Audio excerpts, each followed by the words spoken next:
성경은 사단을 원수라고 해요. 원수, enemy. 어떤 성경에는 악한 영, evil spirit 그렇게 얘기도 하지만 많은 경우에 마귀를, 사탄을 enemy, 너희 원수, 너희 대적 마귀 그런 표현을 씁니다. 그러니까 원수의 말 그대로 사탄은 원수입니다. 예수님이 요한복음 10장 10절에서 사탄을 도적이라고 묘사를 하셨어요. 그러면서 도적이 오는 것은 죽이고 멸하는 것뿐이다 그랬어요.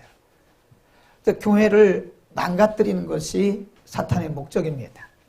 성도들의 신앙을 망가뜨리고 헤매게 하는 게 사탄의 목적입니다. 가정을 다 파괴하는 게 그게 사탄의 목적입니다.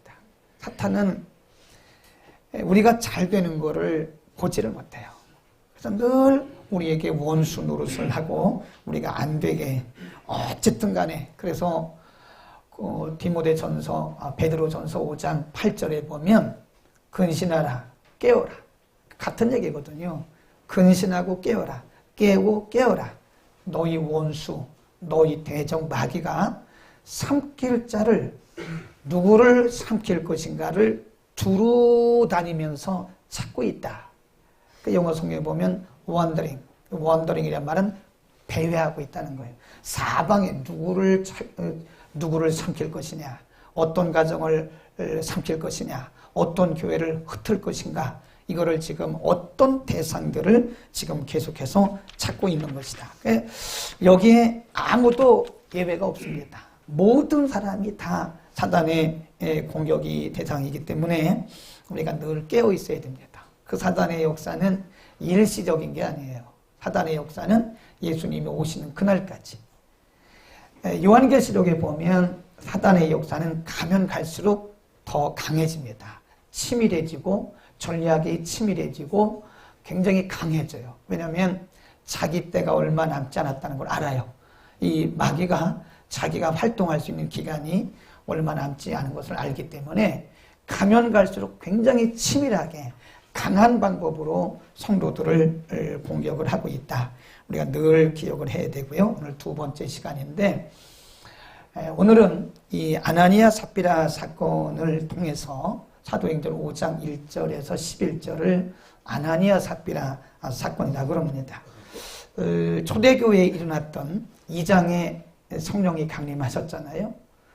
3장에 40년 동안 한 번도 걸어보지 못했던 그 장애인이 걷게 돼요.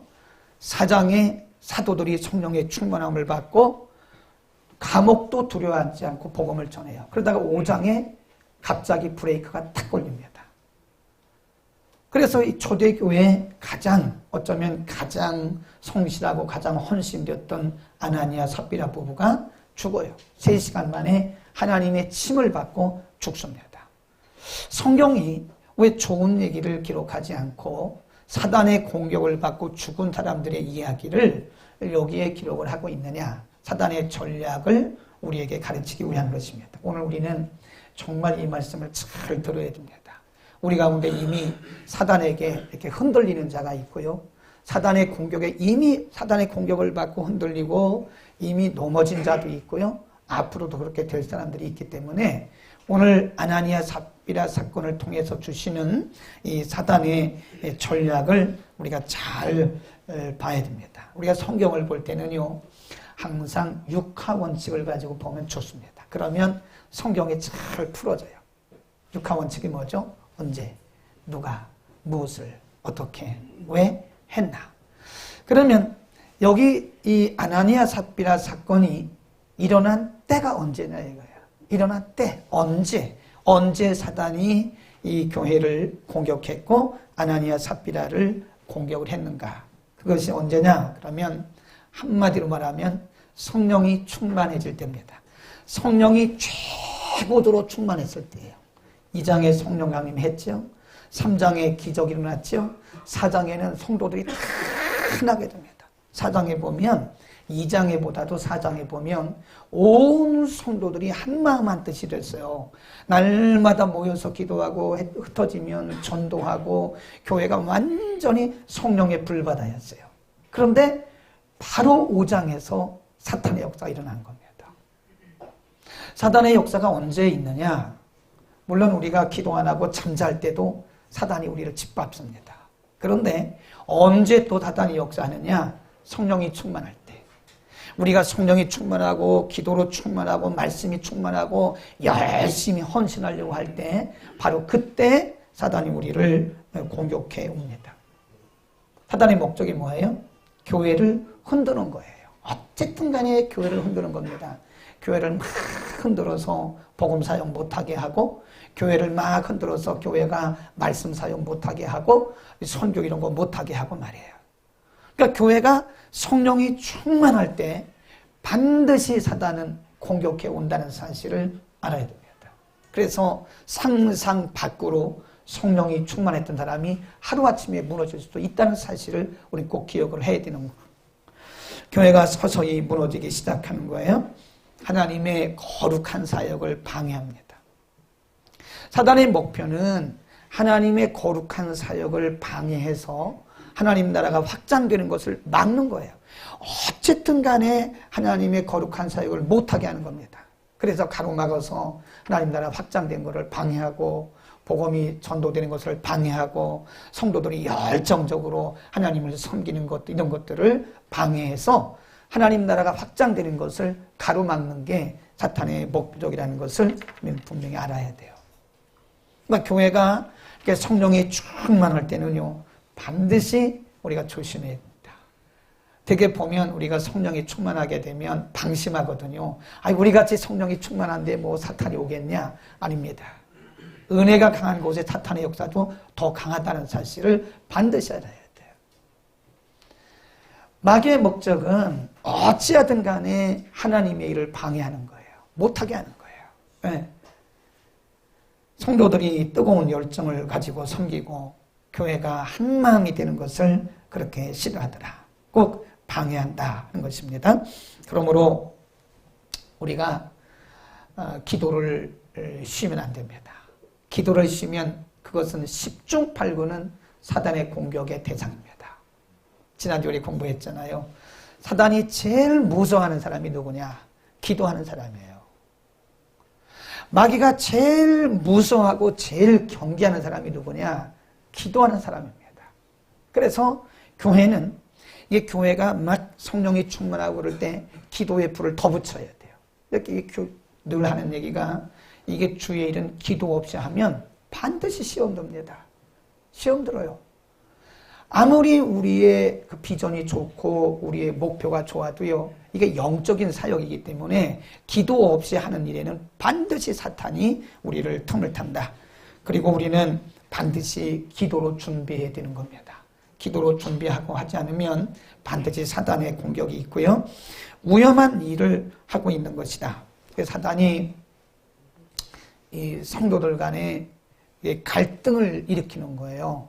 교회가 하나 되면 일을 일사불란하게 해나가거든요. 근데 이 갈등이 생기면 일을 못해요.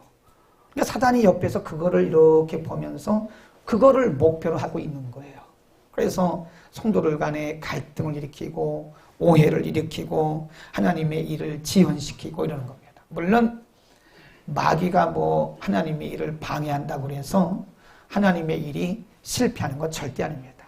그래도 하나님의 일은 진행이 돼요. 그러나 그 어간에 하나님의 일이 지연이 되어지고요. 그 어간에 믿음이 약한 사람들이 사탄의 공격을 받고 상처를 받는다는 거예요. 그래서 이 하나님의 일은 반드시 기도 없이 하면 안 돼. 기도 없이 하는 것은 위험해요.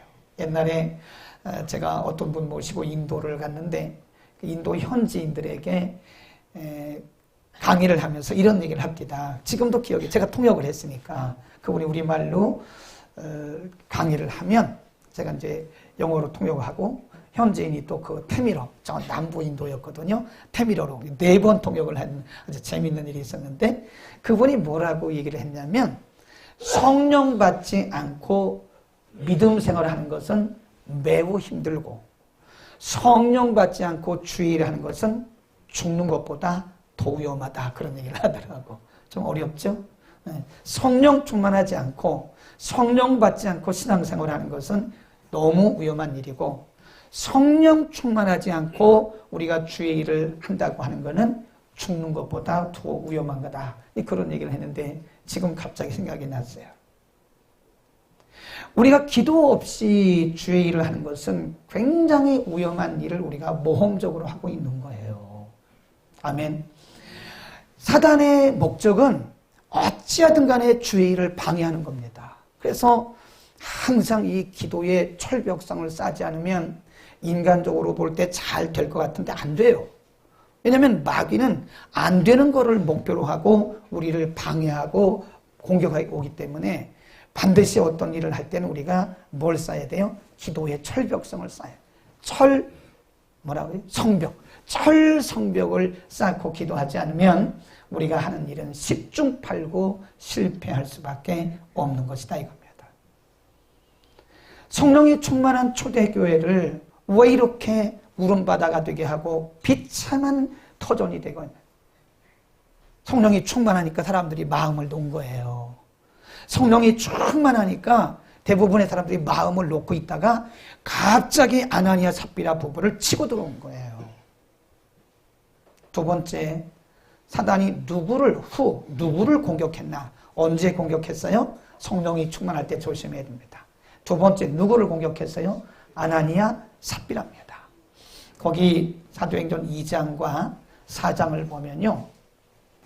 이제 성령이 막 충만할 때 어떤 일이 일어났냐 한번 보세요. 4장 32절 35절입니다. 32절부터 33절까지만 읽겠습니다. 35절까지 읽어야 되겠네요. 자, 4장 32절부터 시작.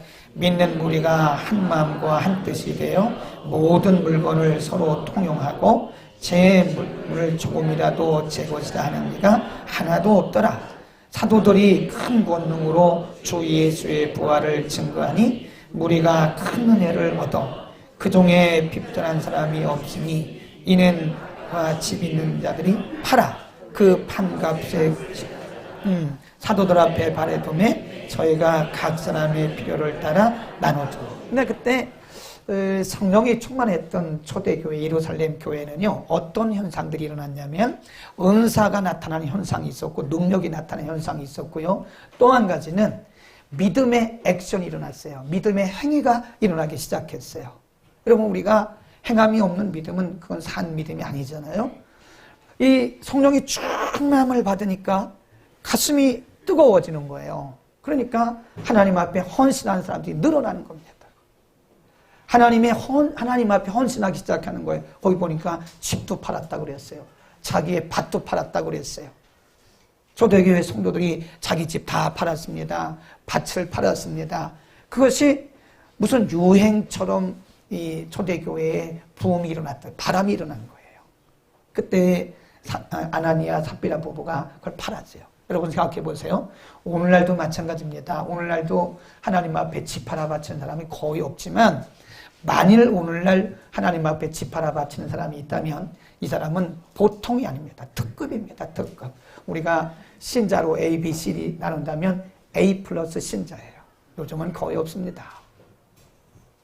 제가 옛날에 어떤 교회 얘기 들었는데 이분은 자기 집 살다가 교회가 건축한다 그러니까 집을 뺐어요. 그리고 전세로 갔어요. 우리 교회는 그런 분들이 많은 줄로 믿습니다. 그렇지. 집 팔으라고 하니까 아무도 아멘 안 하잖아. 거의 없습니다. 제가 볼 때 거의 없다고 보는 게 요즘에는요.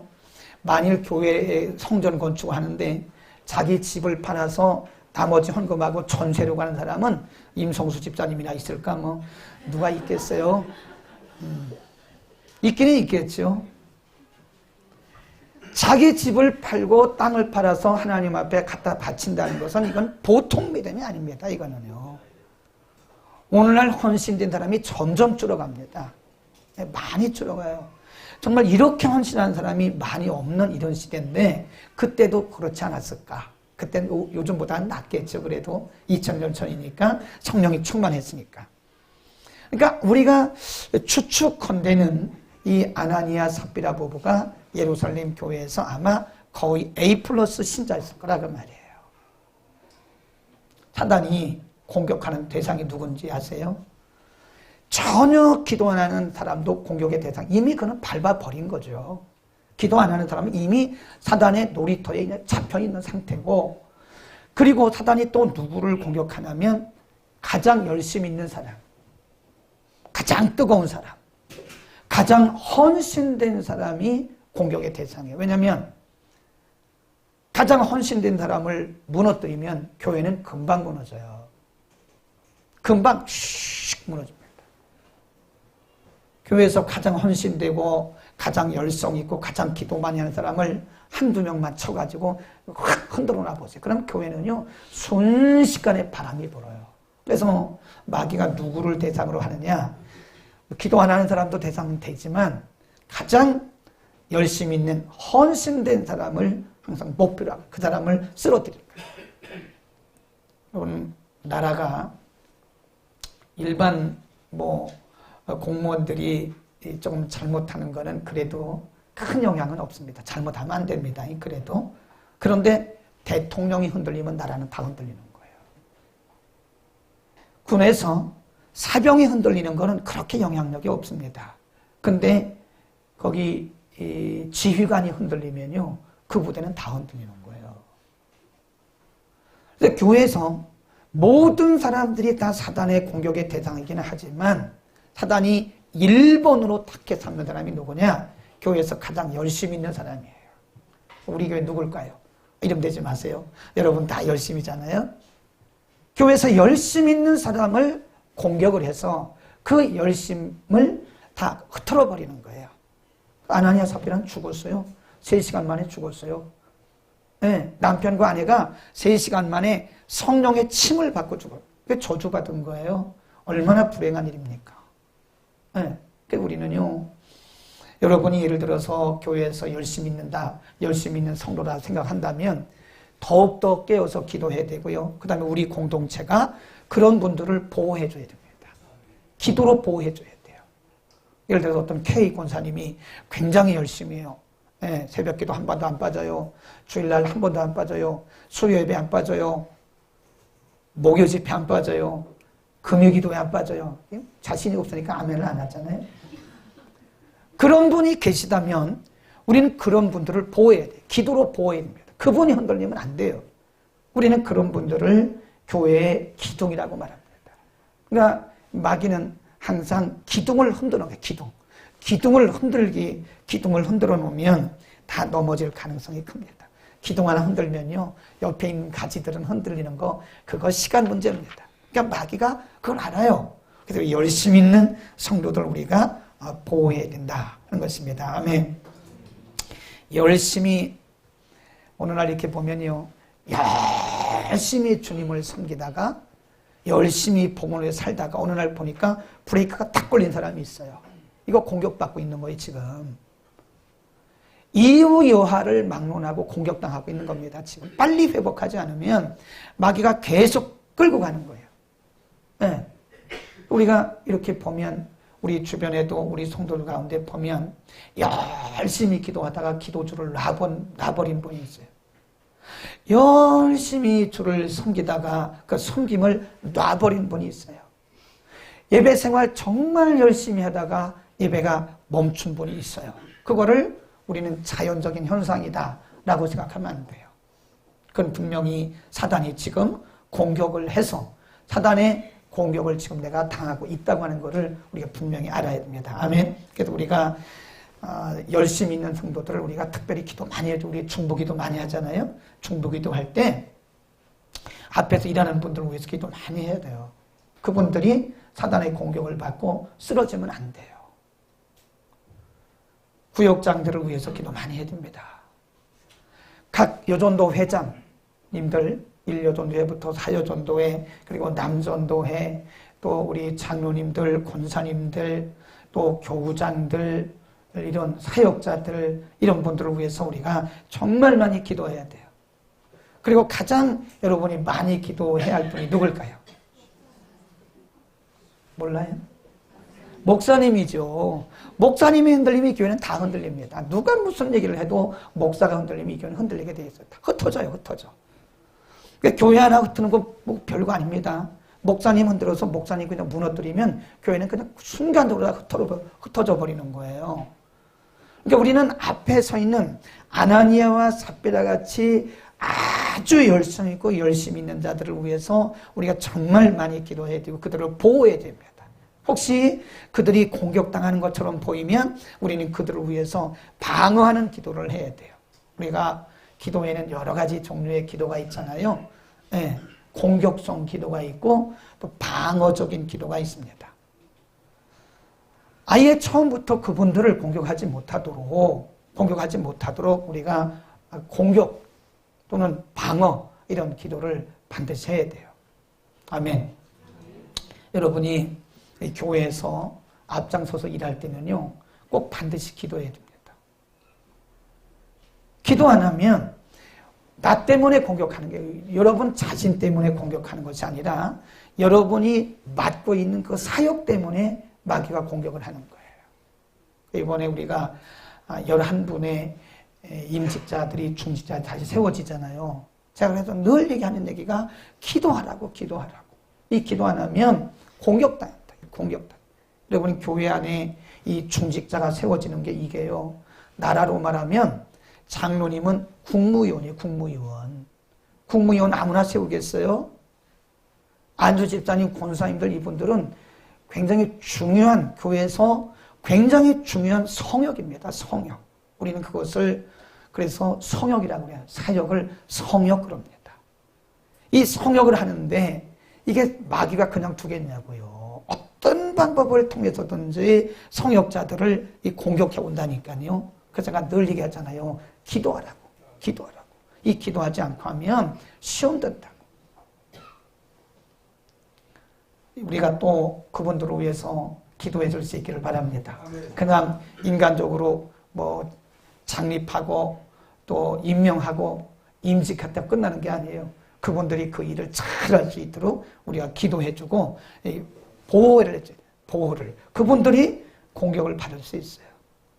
안수집사 때 하고 장로 때 하고 틀립니다. 성령이 역사하는 것도 틀리고요. 마귀가 역사하는 것도 틀려요. 그러니까 우리가 보통 소리집사 때는 예를 들어서 A, B, C 중에서 예를 들는 겁니다. A, B, C 중에서 한 C급이나 B급 마귀가 와서 이제 역할을 한다면 우리가 이제 안수집사에서 장로가 되잖아요. 그러면 B급 이상의 마귀가 예를 드는 거예요. B급 이상의 강한 마귀가 와서 대두는 공격하는 거예요. 그러니까 이게 기도하지 않고는 정말 어려운 일을 위험한 일을 우리가 하고 있는 것이라는 겁니다. 꼭 기도하시기 바랍니다. 열심히 있는 분들 위해서 기도합시다. 그 다음에 방법, how 어떻게 이 아나니아 삽비라 부부를 공격했는가를 잘 보셔야 돼요. 마귀가 이 예루살렘 교회 초대교회에 가장 열심히 있는 헌신된 아나니아 삽비라 부부를 완전히 초토화시킨 거 아니에요? 죽었으니까. 성령의 침을 받고 다 부부가 죽었으니까 완전히 초토화된 거 아니에요? 끝난 거잖아요. 그러면 마귀가 아나니아 삽비라 부부를 공격하기 위해서는 그들이 가지고 있는 허점을 봤다는 거예요. 마귀는 항상 허점을 누립니다. 허점. 간첩하고 똑같아요. 항상 틈을 누립니다. 틈새. 우리에게 있는 허점이 뭐냐. 그래서 정욕에 약한 사람은 마귀가 정욕을 가지고 공격해와요. 물질에 약한 사람은 마귀가 물질로 공격해옵니다. 인정에 약한 사람은 마귀가 인정을 가지고 공격해와요. 마귀가 그렇게 열심히 있는 아나니아 삽비라 부부를 이렇게 살펴본 거예요. 이렇게 살펴보고 어디를 찌르면 아나니아 삽비라 부부가 망할 것인가, 어디를 찌르면 저들이 넘어질 건가를 쭉 보고 있다가 다시 갑니다. 5장으로 갑니다. 자, 1절부터 시작. 아나니아라 하는 사람이 그 아내 삽비라로 더불어 소유를 팔아. 여기까지 잘했죠.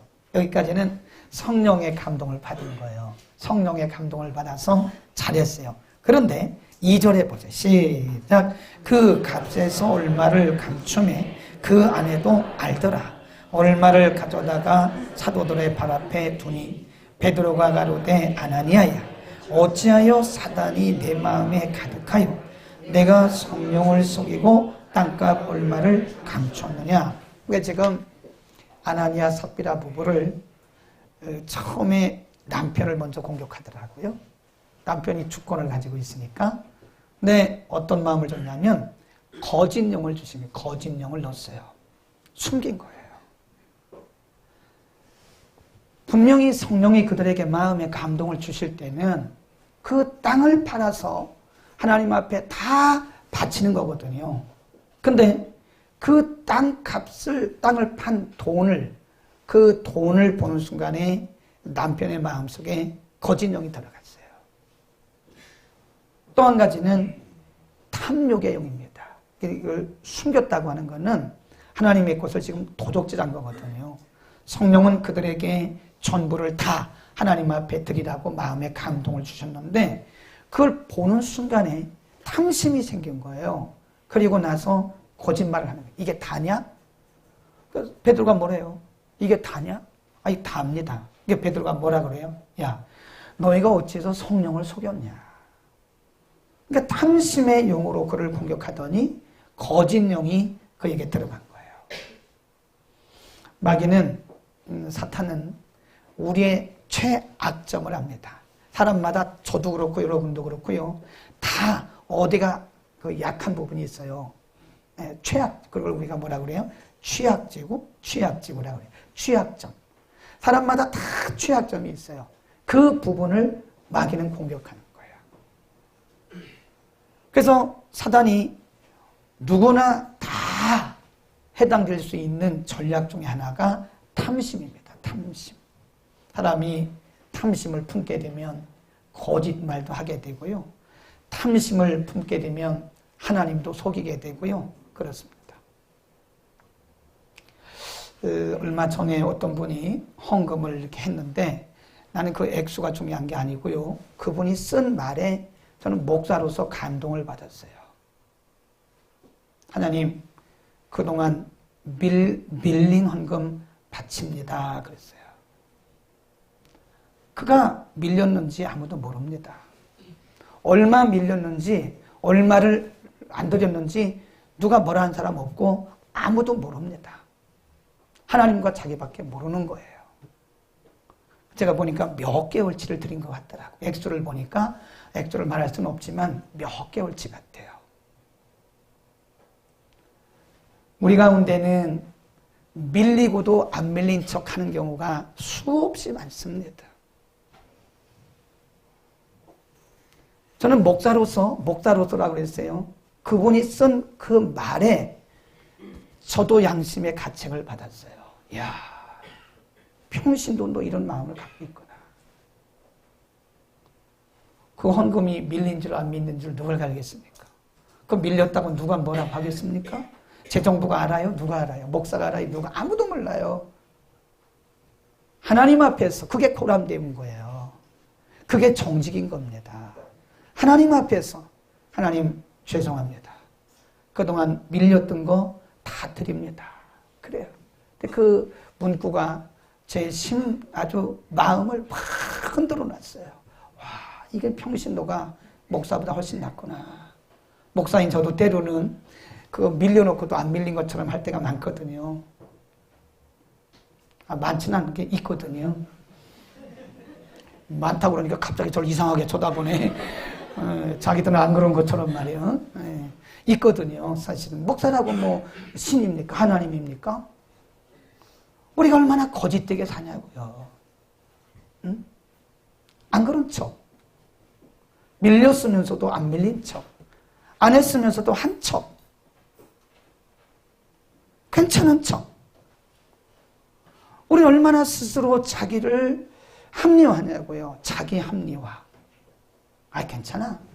마귀가 뭐라고 하냐면 괜찮아. 그건 뭐 다 그래. 괜찮아. 그런 음성을 듣는 동안 우리는 계속 거짓 영에 속아 살고 있는 거예요. 괜찮아. 괜찮아. 그럴 수 있지 뭐. 괜찮아. 계속해서 우리를 마귀가 속이는 거예요. 성령의 음성이 들리지를 않습니다. 마귀가 계속 우리를 속이니까 괜찮다고. 야, 누구도 그러고, 누구도 그러고, 누구도 그런데 괜찮아. 그게 거짓 영이에요. 마귀는 우리 속에 거짓 영을 넣습니다. 다시 한번 보세요. 5장에 베드로가 그들에게 뭐라고 말해요? 이 말씀을 우리가 잘 보셔야 돼요. 3절, 4절입니다. 시작. 베드로가 가로되 아나니아야 어찌하여 사단이 내 마음에 가득하여 내가 성령을 속이고 땅값을 말을 감췄느냐. 땅이 그대로 있을 때에는 내 땅이 아니며 판 후에도 내 힘으로 할 수가 없더냐. 어찌하여 이 일을 내 마음에 두었느냐. 사람에게 거짓말한 것이 아니오 하나님께. 하나님이 이것을 보신 줄 네가 몰랐냐. 너는 지금 사도인 나에게, 베드로 나에게 거짓말한 것이 아니라 너는 지금 성령을 속이고 있는 거야. 너는 성령님께 너는 지금 거짓말하고 있는 거야. 그리고 나서 즉시 죽었어요. 남편이 먼저 죽고 3시간 있다가 아내도 죽었어요. 이게 사단이 보기를 원하는 겁니다. 사단은 우리가 잘하면 굉장히 기분 나빠요. 우리가 잘하잖아요. 말씀대로 살고 정직하게 살고 우리가 하나님의 뜻대로 살잖아요. 그럼 마귀가 굉장히 아주 기분 나쁘고 아주 배가 아파가지고 어쩔 줄을 모릅니다. 그런데 이렇게 무너지잖아요. 그럼 뒤에서 박수를 쳐요. 잘했다고 막 희심의 미소를 지면서 깔깔대고 웃고 이럽니다. 마귀는 이런 모습을 우리가 거짓의 영에 빠져가지고 우리가 탐심의 영에 빠져가지고 성령을 속이고 하나님을 속이고 주의 종을 속이고 이렇게 살아가는 거를 마귀는 지금 기대하고 있다는 거예요. 그리고 계속 우리의 귀에 뭐라 그래요? 괜찮아 집사야. 괜찮아 김 집사야. 오 집사도 그러고 없는 사람 얘기해야지. 구 집사도 그러고 그러던데 괜찮아. 계속 우리를 속이는 겁니다. 오늘 성령의 음성을 듣기를 축원합니다. 우리가 거짓 영이 들어가면 우리는 망합니다. 믿음 근간이 흔들리는 거예요. 하나님이 우리의 중심을 꿰뚫어 보고 계시는데 하나님의 우리의 중심을 다 파악하고 계시는데 그 위대하신 하나님 앞에 모든 것을 아시는 하나님 앞에서 우리가 거짓을 하고 있다면 그것이야말로 하나님을 속이는 사단에게 우리가 지금 속고 있는 거 아니냐. 탐심을 조심해야 됩니다. 지금 우리가 견물생심이라는 말도 있는데 사람이 누구나 돈을 보면 마음이 흔들려요. 흔들립니다. 돈을 보는 순간 누구나 마음이 흔들립니다. 그러니까 싸움 나는 거예요. 형제간에도 싸움 나고 돈 때문에, 부부간에도 싸움 나고, 부모와 자식간에도 돈 때문에 싸움 나고 사람 살인하고 그러는 거 아니겠어요? 탐심은 그래서 사도 바울이 뭐라 그러냐면 우상숭배라고 그랬어요. 탐심의 탈을 쓰고 우리에게 오는 거예요. 네. 마귀가 우리에게 탐심의 영을, 탐심의 마음을 싹 집어넣으면요.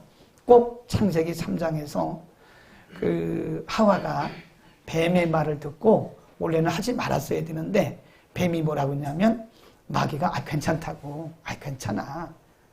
네가 만일 이걸 먹으면 하나님처럼 될 거야. 내가 지혜로워질 거야. 그리고 그 사탄의 음성을 듣고 유혹된 상태에서 선악과를 보니까 탐스럽게 할 만큼 그렇게 보이는 거예요. 지혜롭게 보이는 그 과일이 다르게 보이는 겁니다. 그리고 그걸 다 먹었잖아요. 탐심이 이게 하루아침에 오는 게 아니라 탐심은 서서히 우리 속에서 이렇게 자라나요. 탐심이 잉태하잖아요. 우리 속에 탐심이 자리 잡잖아요. 조금이라도. 그러면 그게 점점 이렇게 자라요. 그 죄가 됩니다. 그 자라면 나중에 우리를 죽음에 이르게 하는 거예요. 탐심을 예수님도 수없이 말씀하시기를 삼가 모든 탐심을 물리쳐라. 그 탐심이라고 하는 요것을 요 전략을 가지고 우리에게 다가오는 거예요. 돈을 버는 순간, 보는 순간 우리의 마음이 확 바뀌는 거예요. 그래서 사도 바울이 디모데전서 6장에서 이렇게 말씀했어요. 한번 보겠습니다. 디모데전서 6장으로 갑니다. 디모데전서 6장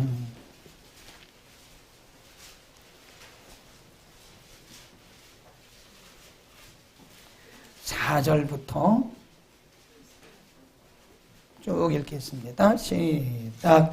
저는 교만하여 아무것도 알지 못하고 변론과 언쟁을 좋아하는 자니 이로써 투기와 분쟁과 회방과 악한 생각이 나며 마음이 부패하여지고 진리를 잃어버려 경건을 이익의 재료로 생각하는 자들의 다툼이 일어나느니라. 그러나 자족하는 마음이 있으면 경건에 뭐가 된다 그래요? 흔히 자족이란 말은 스스로 만족하는 마음을 자족 그럽니다. 스스로 자기가 만족하는 것을 자족 그래요. 7절 어떻게 자족할 것이냐. 시작. 우리가 세상에 아무것도 가지고 온 것이 없으니 또한 아무것도 가지고 가지 못하리니 우리가 먹을 것과 입을 것이 있은즉 족한 줄로 알 것이니라. 10절 시작. 돈이 사랑함이 일만하게 뿌리가 되나니 이리서 사모하는 자들이 미혹을 받아 믿음에서 떠나 많은 근심으로서 자기를 찔렀다 그랬어요. 믿음이 파손되는 거예요. 옛날에 지금 이제 생각이 하나 났는데 제가 아는 그 친구 목사님이 목회하는 교회에 정말 아나니아 삽비라처럼 열심히 있는 부부가 있었어요. 네. 그 남편은 그 교회에서 아침 일찍 오셔가지고 주일학교 때부터 교회 차량으로 섬겼어요. 차량 봉사로 섬겼어요. 그 아내는 권사님이었는데 뭘 했나? 이분은 부엌에서 열심히 성도들을 섬기는 일을 했어요. 근데 어느 날 남편이 직업을 바꿨어요. 뭘 바꿨냐면 식당을 하는 직업을 바꿨어요. 그러니까 아무래도 이 식당이라는 게요, 이 주말에 손이 많잖아요. 그리고 주일 같은 데는 손이 많잖아요. 그러니까 하루는 이 집사님 부부가 목사님을 찾아왔더래요. 목사님, 6개월만 좀 봐주십시오. 왜요? 그랬더니 우리가 지금 식당을 했는데 6개월 정도 하면 자리가 잡힐 듯 합니다. 그래서 6개월 동안 저희가 예배를 좀 쉬겠습니다. 그러더래요. 그래서 목사님이 너무 충격을 받아가지고, 아니 이렇게 열심히 있는 분도 그런 얘기를 하네? 아니 그래서는 안 되죠, 집사님. 아니 어떻게 주일날 장사를 하고 주일날 식당을 한다고 이런 얘기를 하시냐고. 그건 안 된다고. 그랬더니 늘 하는 얘기가 어쩔 수 없습니다. 그 집사님이 하는 얘기가, 부부가, 목사님 어쩔 수 없습니다. 6개월 동안 제가 교회를 수요일은 나오겠습니다. 저녁만. 그리고 금요일날 식당 다 끝나고 금요일날 기도회는 나오겠습니다. 그러더라는 거예요. 그래서 목사님이, 집사님 하지 마세요. 근데 하는 얘기가 어쩔 수 없습니다. 시작. 따라하면 안 되지, 이거는. 어쩔 수 없습니다. 이 말이 사탄이 주는 생각이에요. 목사님 어쩔 수 없습니다. 먹고 살아야 되기 때문에 애들도 가르쳐야 되고 어쩔 수 없습니다. 그 목사님 눈물을 흘려가면서 기도해 줬대요. 하나님, 이 부부의 마음을 잘 헤아려 달라고. 제가 볼 때 이거 아닌 것 같은데 하나님이 이 부부가 어쩔 수 없다고 합니다. 그리고 그렇게 기도해 줬대요. 그리고 주일날 안 왔어요. 그러면 주일날 그 남편이 했던 그 차량 봉사는 누가 하겠어요? 차례가 서 있죠. 부엌에서 주방 일을 했던 분은 물론 다른 분이 하면 되죠. 다른 분이 하면 돼요, 그거야. 그런데 1주, 2주, 3주, 4주가 되니까 4주까지는 너무 잘 되는 거예요, 이게.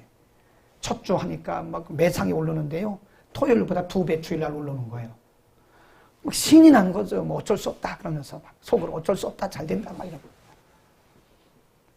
4주 지나서 5주째가 한 달이 지나고 이제 5주째가 되기 되었는데 약간씩 매상에 혼돈이 오기 시작하더래요. 어떤 때는 잘 되고 어떤 때는 안 되고. 왜 이 부부가 안 했냐, 그 주일을 못 나왔냐면 남편은 배달을 해야 돼요. 배달. 그리고 애들도 있는데 애들은 카운터를 봐야 돼요. 그러니까 온 가족이 다 그렇게 한 거예요. 그런데 한 3개월쯤 됐을 때 남편이 그 주일날 음식 그거 있잖아요. 가방, 음식 가방 그 배달통을 들고 배달 가다가 차한테 치웠어요. 그래가지고 거의 죽을 지경까지 갔어요. 근데 죽지는 않았어요. 그 다음에 병원에 신방을 갔는데 이 부부가 울면서 무릎 꿇고 목사님에게, 사실 그 목사님에게 할 게 아닙니다. 하나님에게 무릎 꿇고 회개해야 돼요. 목사님, 그때 목사님께서 하지 말라고 그럴 때 우리 생각이 옳은 줄 알았습니다. 애들 가르치고 먹고 살아야 되니까 어쩔 수 없다고 생각했습니다. 6개월만 하면 되는 줄 알았습니다. 그런데 이렇게 됐다고 정말 죄송하다고, 하나님 앞에 죄송하고, 목사님에게 이렇게 속인 것도 죄송하고, 내가 합리화한 거 죄송하다고. 퇴원하고 나서 그거 다 접었습니다. 얼만큼 경제적으로 재정적으로 손해를 받는지 몰라요. 탐심입니다. 그게 어쩔 수 없다고 생각하면 안 돼요. 여러분, 그게 마귀가 주는 마음이에요. 어쩔 수 없어. 어쩔 수 없어. 이 말은 분명히 마귀가 주는 전략에 여러분 속고 있는 겁니다. 탐심을 버려야 됩니다. 탐심은 우상숭배입니다. 돈을 사랑함이 일만하게 뿌리가 되는 것이고, 그것은 우리를 망하게 하려고 하는 사단의 전략인 것입니다. 그래서 우리가 그 자족하는 마음을 가져야 되는 것, 자족이란 말은 다르게 말하면 브레이크예요. 브레이크. 차가 아무리 좋아도 이 브레이크가 파열되잖아요. 그러면 사고 나요. 큰일 납니다. 자동차는 무엇보다 중요한 게 브레이크입니다. 이 브레이크가 안 좋으면 사람 치고요, 막 사고 막 쳐요. 우리 마음속에 브레이크, 좋은 브레이크를 달아야 돼요. 말씀과 성령으로. 이런 책도 있잖아요. 예수면 족하다. 아멘. 우리 안에 예수님 계시면 족합니다. 아멘. 우리 안에 복음이 있으면 족한 것입니다.